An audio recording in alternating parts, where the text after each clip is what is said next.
Et finalement, elle n'y était pas tenue, mais elle vivait avec la famille et quand l'accouchement s'éternisait, elle restait là. On la nourrissait, on la payait parfois en nature, on la Oui, payait très, oui. très peu et j'ai eu l'occasion de rencontrer des sages-femmes de milieux, assez traditionnels, par exemple, en Haute-Loire ou en Ardèche. Et alors des sages-femmes qui ont aujourd'hui 75 ou 80 ans, elles racontent la vie qu'elles avaient quand elles ont débuté, qu'elles avaient 20 ans, 25 ans.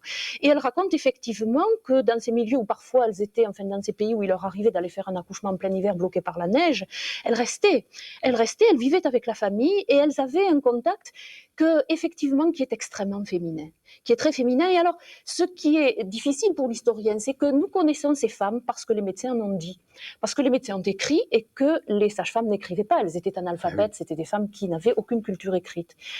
Et les médecins, effectivement, et les chirurgiens, au moment où ils ont commencé à parler des sages-femmes, se sont affolés de leur pratique. Ils ont dit, mais elles sont barbares, elles sont odieuses, elles sont ignorantes. Ils les ont déconsidérées d'une manière qui, avec le recul de 2 siècles, nous paraît tout à fait éhontée.